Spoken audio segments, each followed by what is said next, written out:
Well, welcome back to our second version of your current update for the work being done here at St. Peter's. We just finished up walking through the downstairs, and this morning it just kind of happened how all of this worked out, that both the downstairs crew and the upstairs crew finished the work that they needed to do yesterday, and the next phase of workers will be coming in tomorrow. So this is really an unintended ability to be able to come in without there being a bunch of noise and a bunch of workers continue to do work so that we can make this video for you. So we're going to walk here into the church in just a moment. We're in the narthex right now to give you some sense of some of the things that are happening. We've had to update lighting. We'll get to, we had to update flooring too, and I'll give you a little bit of insight as to what we discovered in those areas, which caused us to really kind of force us to do some repairs and updates in those areas that we didn't intend to, but the timing was just the right timing to go ahead and do these things. In the long run, it will save us time and money without having to be out of the church again in the future. So those have been some unexpected but good blessings to have to deal with. So let's begin. We'll come through the church nave. I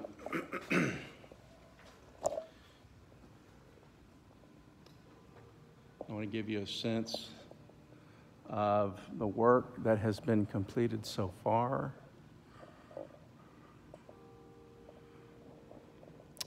What you're looking at right now is the ceiling of the church nave, and there you'll see the joists, which are the vertical lines coming down at a diagonal, roof joists. I'm sorry, not joists, rafters. And in between the rafters, you'll see a white foamy material. That is the insulation. It's called closed cell foam insulation.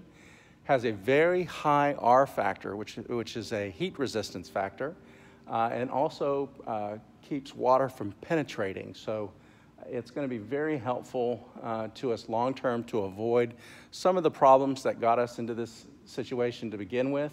But also the long-term benefit of it is it has a much higher heat resistance rate than regular batt insulation, B-A-T-T, batt insulation, which is going to help us with our utility bills and other things like that. Just keeping the environment inside of our church on a consistent level. Once our crew comes in tomorrow, they'll begin putting the drywall back on those areas that we had to pull it off. So those areas that you see pulled down had mold in them, and so that's what kind of facilitated our ability to put all of this insulation back in, because the other insulation had been ruined through dampness and that sort of thing. You'll see that we have both heavy lifting or high lifting equipment, scissor lifts. Also, we have scaffolding both over the chancel and the sanctuary, as well as the balcony behind us. The reason that is because the scaffolding is a little lighter than the lifts, and they can mount and spread that force a little broader so that it doesn't press down on those areas. The majority of the nave is concrete foundation and slab, whereas the areas over there and the area above us here in the balcony are built up wood, and so we don't want to put that heavy equipment on those spaces. It could cause it to collapse, and we obviously don't want that to happen. So that's what the scaffolding is for. The lighting you'll see and that we're working on, as we look down the side aisles, both side aisles, we will be reinstalling the original pendant lights that were in the church on Vulcan, which is a part of our heritage at St. Peter's, is the time that it was on, that our congregation was worshiping on Vulcan Street in downtown Brenham. And they brought those light fixtures along with them. Those will be rewired and made sure to be brought up to code.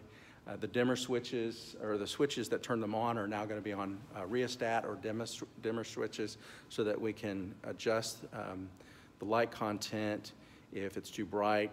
You know, sometimes people have affinity or a bad reaction to too bright of light. We can control that, but we can also control it when we do some more dramatic parts of our liturgy, like at Christmas when we dim the lights at Silent Night, or if we were to do the same on Maundy, Thursday when we're stripping of the altar. And there are other worship services like Tenebrae that also lead to that, which many of you may or may not have experienced, but it's a wonderfully peaceful, quiet service of light and the absence of light. So a lot of abilities that this presented us with that we didn't expect. The other thing that I don't remember if I mentioned in the other video is we had intended to replace our pendant lights that went down the main aisle over the center aisle. There were 3 of those. They were large.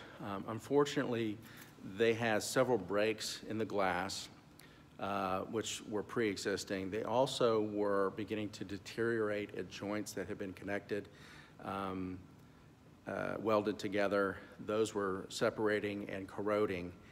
On top of that, the wiring of those were not up to code. So those lights really would have had to have been completely reconstructed from scratch, and we don't know the cost of doing that because they were given as a gift years and years and years ago. So rather than just creating the same thing, but by doing it through some other company, which would have been a pretty cost prohibitive work, we've begun looking at other manufactured light fixtures that are similar in style to the pendant lights, both the pendant lights that were and the pendant lights that are going to be on the side aisles.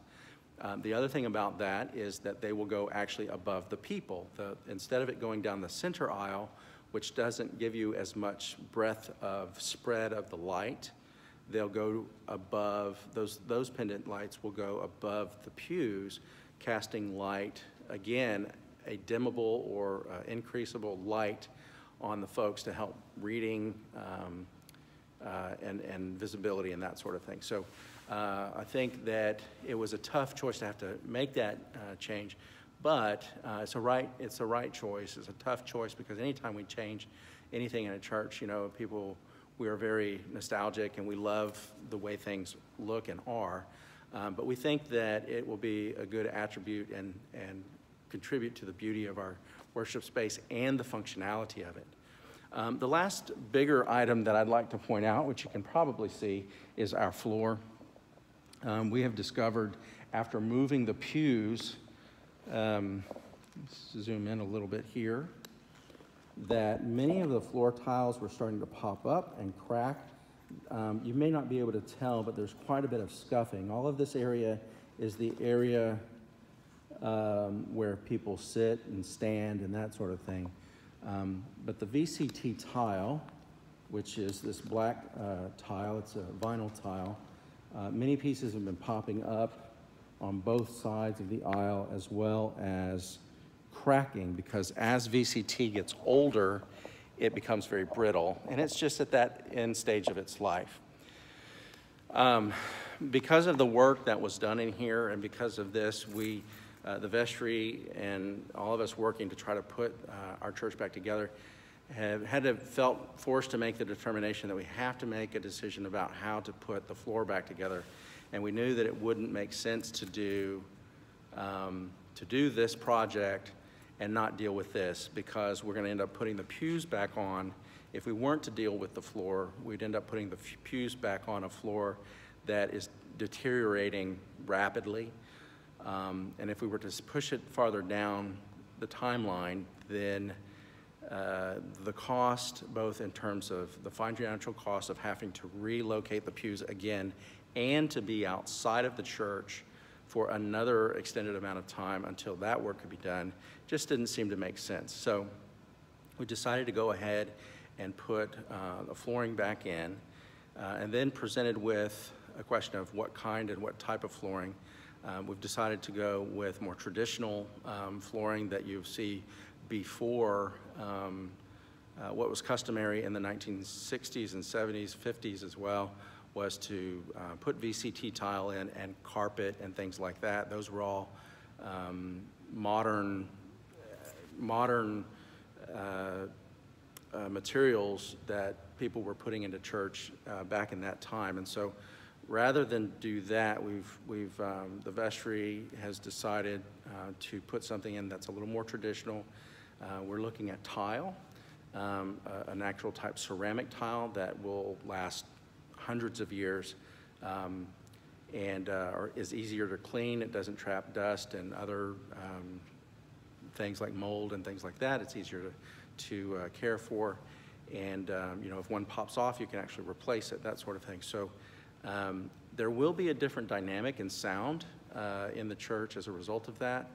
A lot of times that goes to people's preferences, but there will be a resonance in the building, especially when the congregation sings and when the choir sings and we hear music that I hope will be pleasing to everyone's ears, as it is in more line with ancient churches in Europe. Not that we're trying to be like that, but that we are trying to capture that sense of tradition and beauty, all of those things that we value about our church and about our the way we worship.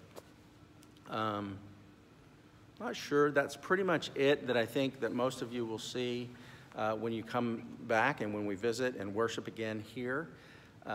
There's been some minor work done in other rooms off to the side there, but that may not be as interesting to you. I don't know. It's just, you know, painting and just keeping it clean, that sort of thing. The plan moving forward is to complete this work. You know, it could be anywhere. I hate to put a timeline on it because every time I put a timeline on something, I feel like we are going to miss that timeline. But, you know, let's keep on holding on. I know it's not going to be less than 4 weeks. We've got at least 4 weeks of work to do, if not a little more. But I'm very hopeful that we'll be back up here worshiping very, very soon relative to that, and spread out, still practicing our COVID protocols, but being able to enjoy the organ and other music with the piano at times, and just being able to worship together, just ready and excited to do that. So if you are interested in knowing more about all of the work we're doing, please do call us and let us know. Also, we strongly believe that St. Peter's has had a positive impact in our community. And if you have suggestions of folks who have visited us through our different offerings, through our outreach, through our events that we've held here that might be interested in contributing to these efforts, we want to include them. We have the resources we need to do it ourselves, but it doesn't hurt to ask others. I know that when I'm invited by my university to support different causes, for instance, athlete scholarships and things like that, I was not an athlete, as you all can determine, but I'm happy to support them in that. So I kind of look at it in those terms, that if we've been a positive contribution to this community, which we have, that they'll be wanting to contribute to our efforts as well, so that we continue to do the great program that we have here in the name of Christ. So with that, I'll wrap up and just say thank you for spending the time with me to watch these videos, and I hope you have a wonderful day and a blessed day and week, and I cannot wait to see you all face to face, worshiping in this beautiful house of God and praising Him, and by His power and God willing, to bring those who don't know Him to the saving knowledge of the Lord Jesus. God bless you all, and we'll see you soon.